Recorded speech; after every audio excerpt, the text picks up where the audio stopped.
Hey guys, Yuliya here. So today's video will be a real treat because I am going to tour my friend's Patty's garden today. And if you guys remember, we toured her garden last summer and it was just absolutely beautiful. And a couple of days ago, she texted me and she said that her alliums were blooming. Now, I have a couple of alliums in my garden, but she has a lot of them. So I took up this opportunity. And unfortunately, she's not going to be there, of course, because we're still social distancing. And the tour will be not narrated by me because I will be wearing a mask. I hope that's okay with you guys. And what we're going to do next, I'm going to come back to my garden and I will be talking about the allium care.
All right, guys, I hope you enjoyed the tour of Patty's beautiful garden. I just wanted to give you a little bit of a background. Patty was one of my first clients. She hired me for a couple of garden consultations, and then she kind of took over her garden, and her plant selections were just magnificent. The color combinations are so pleasing, and I think it's been about 6 years since our first garden consultations, and the garden has just truly blossomed and thrived, and it's a highlight of the neighborhood. If you want to follow her garden, she does have a Facebook page which is called Stop Sign Garden. So anyway, let's move on to the allium care now. Now, alliums are one of those like showstoppers in the garden or traffic stoppers. The allium bulbs are more expensive than other bulbs that you would buy in the fall, but they are totally worth it. They are perennials. They will multiply year after year and bring this focal point into your garden. They bring a lot of height at the time of the year where we really are missing it in the garden. But as for the care, they are one of the easiest bulbs to grow. They are practically disease, pest free. Rodents don't bother them, like moles and gophers. Also, deer do not eat them, which is amazing. I battle deer in my garden every day, and as you can see, my alliums are doing just fine. Also, Patty's garden is also ravaged by deer as well, so she actually gave up on growing tulips. I still grow tulips because I spray once a week for deer, but alliums are just so carefree. It's unbelievable. They are very drought tolerant. You plant them once and you pretty much forget about them. They do need to be divided about every 3 to 4 years. So you just dig out the bulbs and you separate the bulbets and you plant them wherever you want them, and they mature and they produce beautiful flowers again. As for the cultivars, they come in a variety of different heights and sizes of the flower. Anything from His Excellency, which is right here, and I have Purple Sensation, which is shorter right here, and there's a Globe Master that has ginormous flower heads.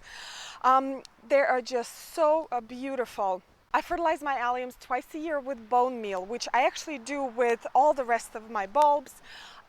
When they first emerge out of the ground early in the spring, I give them a nice dose of fertilizer, and then also right after they stop blooming, so they set those bulbs and a lot of energy for the next year.